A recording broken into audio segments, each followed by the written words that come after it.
I'd like to welcome everybody to a series of videos that we're doing. We've got a group of food service professionals gathered because we are in a bit of a crisis with the restaurant industry. We've identified some opportunities, and we know that people are needing to transition their full service establishments temporarily to delivery or pickup options. And so knowing the challenges that these restaurants are going to face, we've gathered several experts to discuss some topics that we've identified as being extremely pertinent and time sensitive.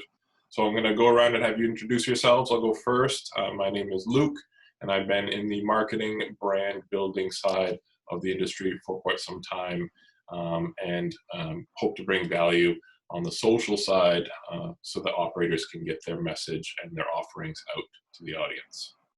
Mike Merarkey. I'm a non-foods person for over 30 years, also in distribution business as well on the distribution side, from wholesalers to from manufacturers to wholesalers, and but mostly the non-foods. Hello, I'm Brody Swedberg. I have 9 years of food service experience, ranging from selling across the country in both a sales capacity and a marketing capacity. And Tim? Tim Labonte, a chef, and I have been in kitchens for nearly 30 years now. Gentlemen, if we can dive right into this, our goal is to create some concise nuggets on a few topics that hopefully operators can take something away from to help their business, as I said, during this challenging time. So our first topic is we're dealing with the need to transition from full menus to maybe limited delivery menus, and the challenges that operators are going to face while doing that. And Tim, if I'm going to have you kick this off first, because I know this is something you've been thinking about. Yeah, obviously not an easy transition for anybody, especially with the time frame of a snap of a finger, ultimately. But for me, I think not that there's an easy way to do this, but I think it all has to do with taking a little bit of time, whether it be a couple hours, and inventorying what you have and what you have to work with at that particular point, and taking another hour and sitting down with your team and creating a menu that you can produce consistently in as few steps as possible, with potentially as little staff as possible. I also think that a big key to successfully doing this is being very limited in your menu selections. What you want to put out there, what speaks to your platform, what are customers looking for when they're coming or ordering takeout from you or having delivery from you. What are their expectations? Hold true to who you are. Don't reinvent the wheel. Keep doing what you're doing, but only do it very limited.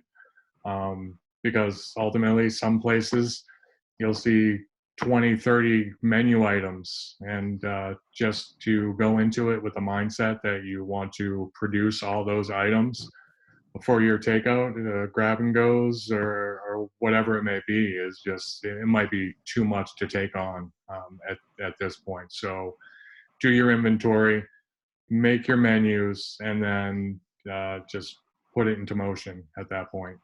But stay true to who you are. Look, it's a situation that everybody's in, so no matter what part of the food and beverage industry you work in, everybody's in it together, and everybody wants everybody else to succeed. So I think that, with the restrictions that are being set forth for the food and beverage industry, I would like to assume that clients of the particular establishment are going to be very open to what they have, and very welcome to support them. I think people are looking to get out of the house. We're already stuck for a few days in the house, and I think people are looking to get out to do something and to pick up a meal certainly could be one of those things. And I think that operators, um, Tim said, I think is important to focus your menu, but then also, how do you offer something that is in that wheelhouse that could maybe make things nicer or better for your people, such as, we've heard of a pizza parlor that's offering a pizza kit, and they're selling that so that the folks that are going to they'll pick up a pizza kit and go home and make that together as a family. Or, if you're an Italian restaurant and you make sauce, you might want to consider selling your sauce bulk and allowing customers to just buy that. So there needs to be some creativity around the things that you do well, and then think about a different way maybe to package those items and sell them, and offer, even bulk soups, I think would be a popular item if you can put those in the right containers and be able to sell those out as well. So it's narrowing your focus and then getting creative on how you present that to your customers as well. And Brody? I agree with both of them wholeheartedly in this. I think whatever your operation is, you need to take a good hard look at what you can reproduce consistently and effectively while still keeping your operations identity, but then to take it one step farther and make sure you can execute that by the time your customer gets that product home, because they're going to appreciate the fact that you're open and trying. But once they bring it home, is it good? Is that a good representation of your operation? And so when you're scaling that menu back, you may not be able to do your one signature dish because it doesn't translate well. So if they do their due diligence on the front end, I think regardless of urban or rural, what your customer base likes, why they're coming to you. Pare it down to items hopefully that are your signature for sure, but that can be executed, and when your customers get back, bring the product home, that they're able to enjoy it like they would at your establishment. That would be my thing. I think that's great advice from Michael and Chef Tim. I think the one final step in that is make sure that it translates once it gets to the end user's house, because that's an important part of it. I think we've all had takeout where we've been less than impressed by the time we actually got it home. And so if you're going to make that effort, make sure that you're putting your best foot forward. Yeah, that's a really good point. Knowing that for most locations now, restaurants have been told to just do takeout and delivery, we're probably looking at restaurants that want to continue to serve their customers that haven't traditionally done a big takeout or any delivery business whatsoever. So they're now having to consider packaging challenges to, as you said, Brody, make their food stay up to the quality that their patrons would expect. Mike, what kind of considerations do people look at? You're the non-foods expert in the packaging side. Yeah, so one of the things that we say before this all happened is that if you're putting a takeout packaging program together, you have to consider that your takeout packaging needs to mirror what you were doing inside your operation from a quality standpoint. So if you're a fine dining establishment that your waiters, they wore tuxedos and you offer fine dining and you served on fine china and the like, you would want your takeout packaging to mirror that. And so it's not much different here, where now all of a sudden you're transitioning to 100% takeout, and now delivery services become that much more important because you'll be utilizing them. So there's a few considerations. And that is, first of all, the quality of the food that gets to where it's going needs to be able to hold up and be as close as possible as in the dining room. Now, you do have some limitations because sometimes it takes longer for that food to get to the home than it would in a restaurant. But you want to try to keep the integrity and quality as good as possible from the time it leaves your restaurant until the time it gets home and the time it's enjoyed. So the quality of the packaging is really important. And depending on the type of food that you're putting in there, so for example, if you're putting French fries in a foam takeout container and it's going to sit for 40 minutes, which is entirely possible, you're not going to have a good quality product at the end of the line. So you may want to consider a container that's either opened on top or has venting of some type to allow the steam to escape and allow the French fries to be better tasting at the end of the day. So I think you, depending on what your menu looks like, and you could certainly work with your DSR on this to find packaging that's going to complement what you're doing on the food side, so that you get from point A to point B as good as possible. The one other consideration I would suggest is you really need to think about food security, because now your food is in many cases going to be delivered by a delivery service possibly, and if that's the case, we know that 28% of Uber drivers admitted eating food out of the bag. So if we know that's the case, then we really have to be careful, especially in these times, that your food is secure. And there's many different things that are now coming out, many different products that are available for you to be able to make sure that your food is secure. And it could be as simple as putting a piece of masking tape over the bag to make sure that, it's some type of a seal. And if that masking tape is broken, then, you will know that maybe it's been tampered with. So that would be my recommendation on the container side of it. I think that's a great takeaway. And if we're offering bullet points to any operators that are watching this, ask your DSR, ask your sales rep from your distributorship what security options they have available for food. I know there are new bags that have hit the market that have a seal on the top. I know that there are labels that kind of break apart if you try to tamper with them. There are options out there, and if nothing else, put it in that brown paper bag and staple it right up. But at the end of the day, I think to bring a social aspect into this, I think it's very important for operators to go to their social channels and share how they're packaging their food, show any precautions that they're taking, and really set the minds of their customer at ease with the preparation, the packaging, and the delivery of their food. Right. Anybody have any other thoughts on transitioning from the full service menu to a meal delivery menu? Tim, any final thoughts on? Yeah, I would definitely like to add to that.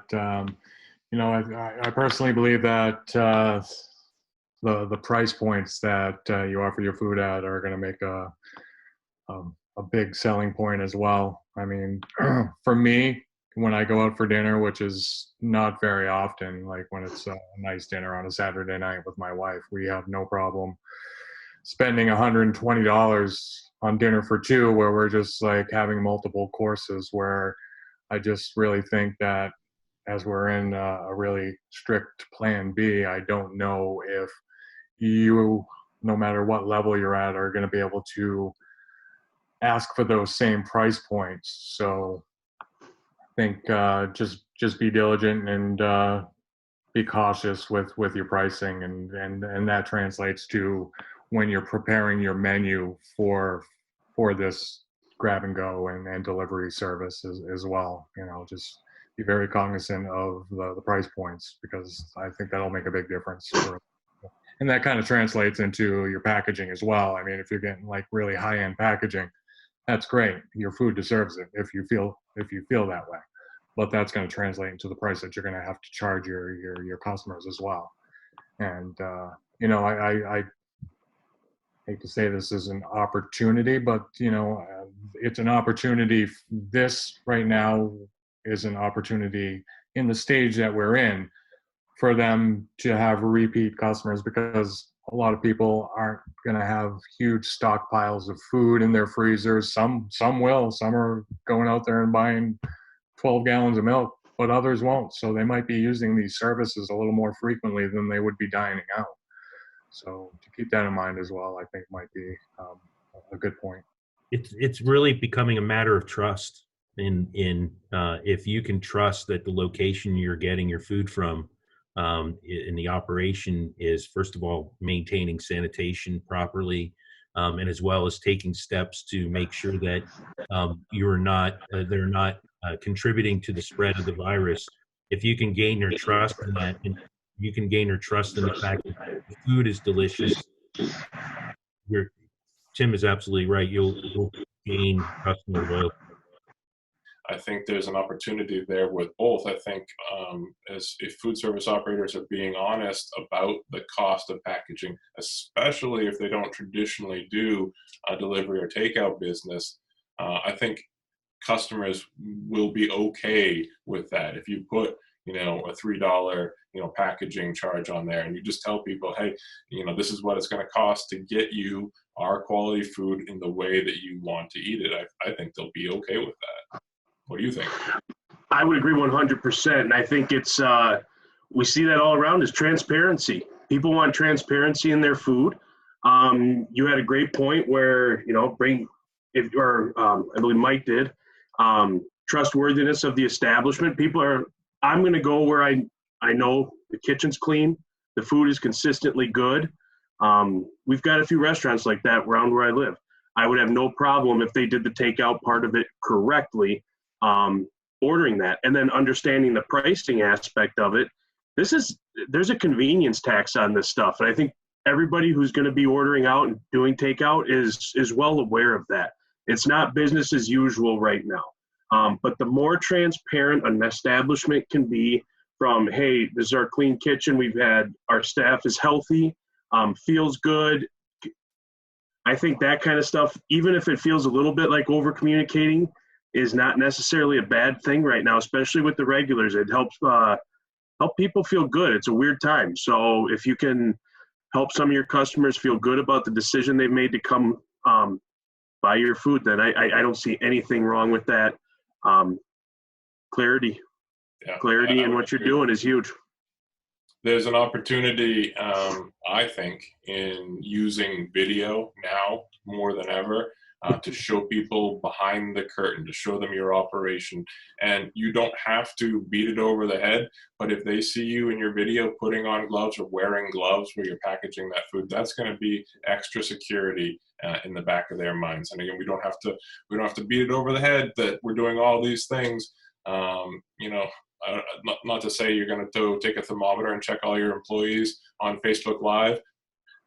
Might not be a bad thing to show. I don't know. Maybe it's too extreme. But the idea is just show them behind the curtain and give them that sense of confidence. And really my last thought on this, on the marketing side of it, is, to Brody's point, we are in a weird situation. There is no rule book for this. I think we need to make it as easy as possible for people to place these to-go orders, to read the menus.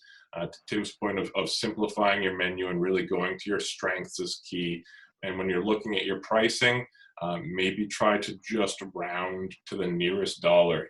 Let's cut out all the 95 cents, $1.39, whatever it's going to be. Just make it, if it's $9.99, make it $10. If it's $19.99, make it $20. And just keep it simple, so when people look at this, they can make quick decisions. They're not doing a bunch of math in their heads, and they know that they can feed a family of 2, 5, whatever, and this is what it's going to cost them. That's what the delivery cost is. Everybody's clear, everybody's happy, and everybody gets food. And one point to that, Luke, as well. One of the things that restaurants should consider is a prepay option, so that they're not handling money, because obviously the more you can reduce the amount of handling back and forth, the better. And so if you offer a prepay option for takeout and delivery, then you're eliminating that one extra handling of the money back and forth, or the credit card or whatever. So I would highly recommend doing prepay for your takeout and delivery. Absolutely. And that's something that if you don't have an online ordering system set up, you can take the card over the phone. If you want to go that extra step, there are services out there where you can download, and people can use things like Apple Pay or Venmo or Android Pay and those types of services. This is a time to get creative, to come up with solutions that are going to work for your customer base, and then get your message out there.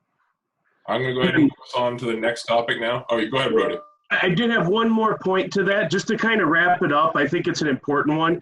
Everybody on this call understands the importance that food can play as far as even healing, bringing people together.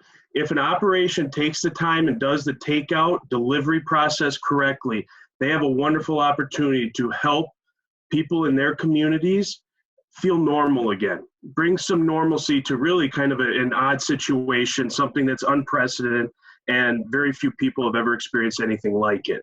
So I wanted to bring up that point because that is something that can really help communities if they do it correctly. And I think it'll establish loyalty and all the other good things along with that. So awesome. That's a great point.